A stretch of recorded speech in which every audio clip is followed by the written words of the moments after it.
하나님의 말씀 마태복음 9장 2절로 13절의 말씀이 되겠습니다. 마태복음 9장 2절로 13절의 말씀입니다.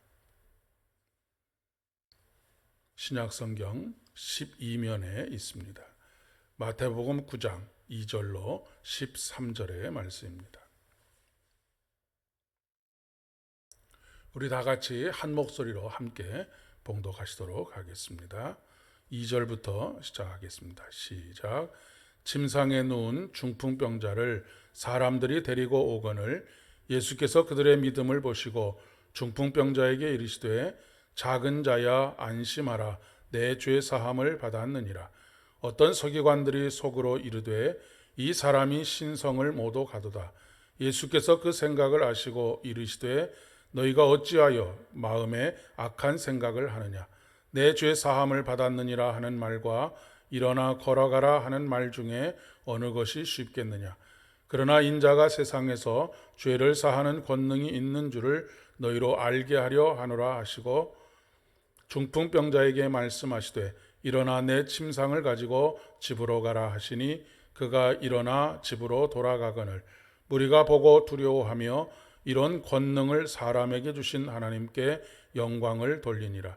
예수께서 그곳을 떠나 지나가시다가 마테라 하는 사람이 세관에 앉아 있는 것을 보시고 이르시되 나를 따르라 하시니 일어나 따르니라.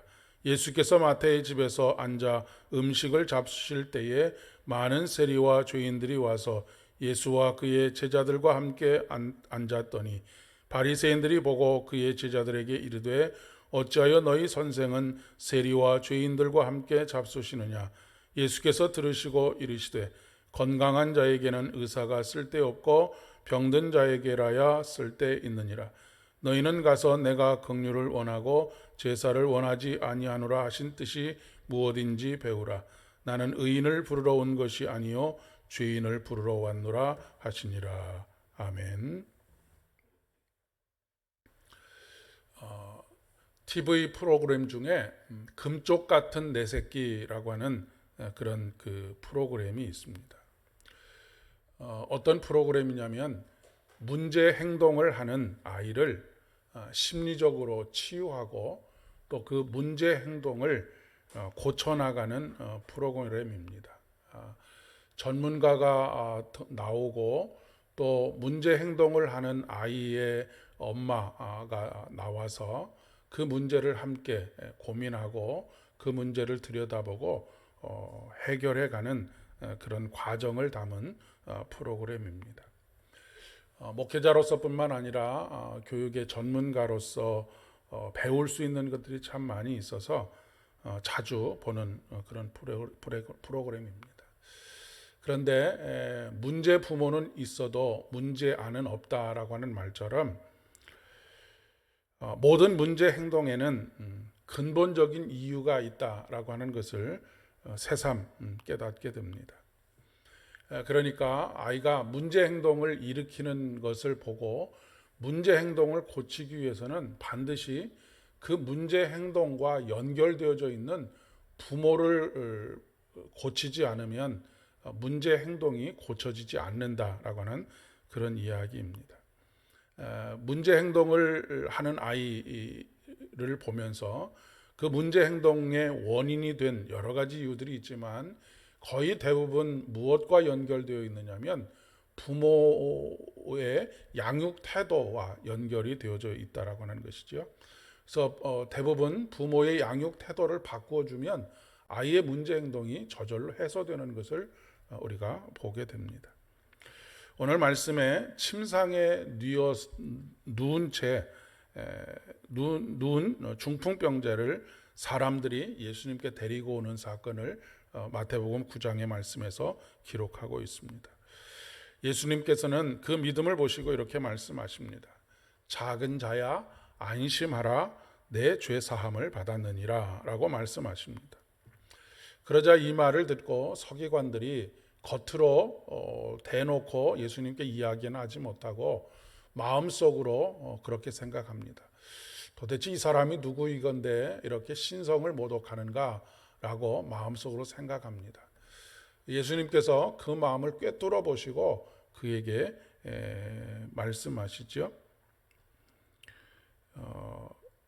내 죄 사함을 받았느니라 하는 말과 일어나 걸어가라 라고 하는 말 둘 중에 어떤 것이 더 쉽겠느냐라고 말씀하십니다.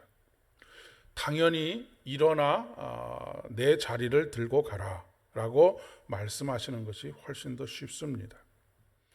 이것은 마치 앞에서 말씀드린 것처럼 문제 행동을 하지 못하도록 고치는 것에 불과한 것이기 때문에 그렇습니다.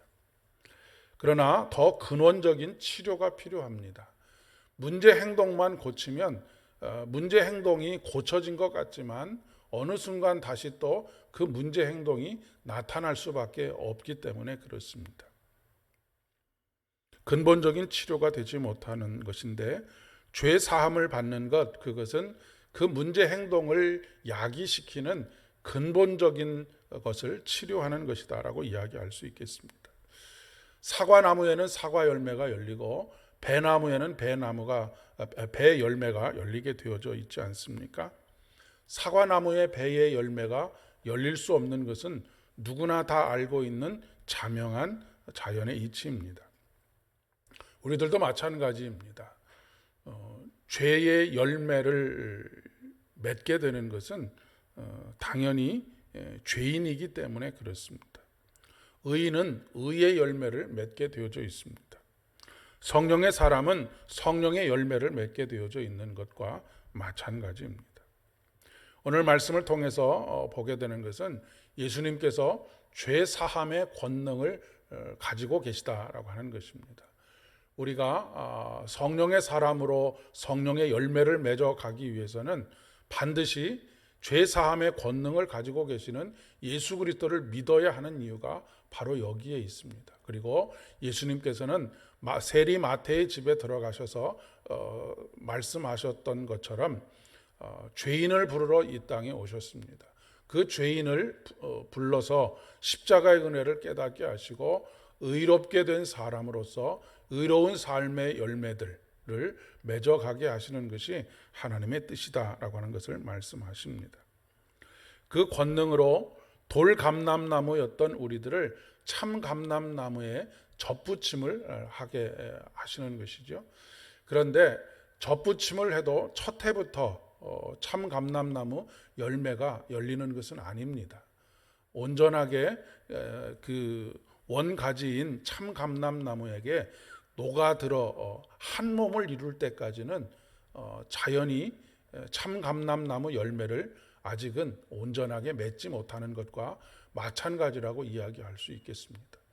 오늘 우리가 참감람나무 열매를 맺기 위해서는 어떻게든지 그 열매를 닦고 하는 것이 중요한 것이 아니라 온전히 하나님과 하나 되는 것, 일치와 연합을 이루어가는 것, 그렇게 됨으로 인해서 비로소 우리의 삶이 참 감람나무 열매를 맺게 되는 것이 아니겠습니까? 조금씩 더 오늘도 생명으로 가까이 가시는 여러분 되실 수 있기를 바랍니다. 그리고 마침내 온전히 하나님과 일치와 연합을 이루어 가시는 복된 하루 되실 수 있기를 바랍니다. 그분의 은혜 안으로 들어가고 십자가를 통해서 부어주시는 하나님의 은혜가 더욱더 풍성한 복된 하루 되실 수 있기를 진심으로 소망합니다. 함께 기도드리겠습니다. 윤리도덕적인 훈련을 통해서 우리의 말과 행동이 절제되고 젠틀할 수는 있어도 우리 주님의 십자가의 은혜로 말미암지 않고는 여전히 육신의 정욕과 안목의 정욕과 이생의 자랑에 사로잡혀서 살아갈 수밖에 없음을 이 시간 고백합니다. 오늘도 주 안에 더욱 깊이 연합되게 하여 주시옵소서. 예수님의 이름으로 간절히 기도합니다. 아멘.